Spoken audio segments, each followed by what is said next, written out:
পশ্চিম বর্ধমান আসানসোল রানীগঞ্জ আবারও গরু পাচারের অভিযোগ বিজেপি যুবনেতার। বাঁকুড়া ও পশ্চিম বর্ধমান জেলার বর্ডারে গরু বোঝায় বেশ কয়েকটি গাড়ি আটকালো বিজেপি যুবনেতা অমিত কুমার মণ্ডল। ছোট ছোট গাড়িতে 6 থেকে 7টি করে গরু নিয়ে যাবার অভিযোগ বিজেপি যুবনেতার। গরু ও গাড়ির বৈধ কাগজপত্র না থাকার অভিযোগ। গরু ও গাড়িগুলিকে রানীগঞ্জ পুলিশের হাতে তুলে দেয় বিজেপি কর্মীরা। জেলা বর্ডার পেরিয়ে কিভাবে ত্রিপল ঢেকে প্রকাশ্য দিবলোকে গরু নিয়ে আসা হচ্ছে তা নিয়ে উঠছে প্রশ্ন। গরুগুলি গোশালাতে পাঠানোর দাবি তোলেন অমিত কুমার মণ্ডল। জিজ্ঞেস করো কি হয়েছিল, ঘটনাটা কি ঘটেছিল?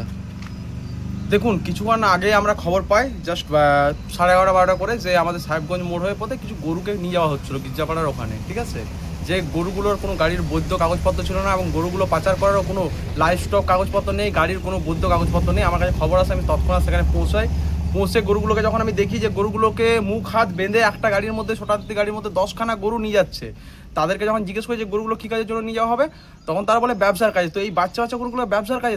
লাস্টে যখন আমরা তাকে বলতে থাকি যে কী জন্য নিয়ে যাওয়া হচ্ছে, তো তখন তারা উত্তর দেয় যে কুরবানির জন্য এই গরুগুলোকে নিয়ে যাওয়া হচ্ছে।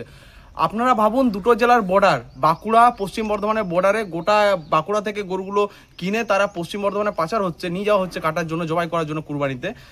কোনো পুলিশ প্রশাসনের চোখে পড়েনি, কেউ দেখতে পায়নি। আজকে ভাবুন তো সাধারণ মানুষের জীবন কতটা ভয়ঙ্কর রূপে আছে। যদি এগুলো আগ্নেয়াস্ত্র হতো, যদি আমাদের রানীগঞ্জ এলাকা বা আসানসোল এলাকার মধ্যে ঢুকতো এই রাস্তা দিয়ে, তো পুলিশ প্রশাসনের ঘুম ভাঙতো না। গাড়িটার কোনো বৈধ কাগজপত্র নেই। আপনি দেখুন, বাইকে যদি হেলমেট না পরে 1000 টাকা ফাইন, কিন্তু গাড়িতে কোনো কাগজপত্র না থাকার পরও পুলিশ প্রশাসনের কাছে একটাই প্রশ্ন করবো, কী করে এই গাড়ির মধ্যে গরু পাচার হচ্ছে? পুলিশের চোখে পড়ছে না? এতটাই উদাসীন পুলিশ প্রশাসন, নাকি আবার গরু পাচার চক্র আবার জেগে উঠেছে অনুব্রত মণ্ডলের? জানি না, উত্তর পুলিশই দিতে পারবে। আমরা গাড়িগুলোকে আটকে রাখি কিছুক্ষণ এবং পরে পুলিশ প্রশাসন আসে এবং পুলিশের হাতে গরুগুলো তুলে দিই। আমরা আবেদন করি যদি আপনারা গরুগুলোকে রাখতে পারবেন তো ভালো, নাহলে আমরা গোশালায় দেওয়ার ব্যবস্থা করি। তো পুলিশ প্রশাসন জানাই যে আমরা গোশালায় দেবো এবং গাড়ির ড্রাইভার সমেত গাড়ির মালিক যেখান থেকে গরুগুলো কিনেছে প্রত্যেকের নামে কেস দিতে হবে। লাইভ স্টক কাগজ নেই গাড়ির, গাড়িটার কোনো রকম কোনো পেপারস বা কোনো কিছুই নেই গাড়িটার। আমি পুলিশ প্রশাসনের কাছে আবেদন করেছি গাড়িগুলো যেন ইমিডিয়েটলি কেস হয়। যদি না কেস করে তো আমরা হাইকোর্ট থেকে কেস করা। যদি গরুগুলো ওই মালিকের কাছে আবার পাঠানো হয় তো রানীগঞ্জ থানায় বসে ধর্ণা দেবো। এটা কিন্তু আমি ওয়ার্নিং দিলাম পুলিশ প্রশাসন।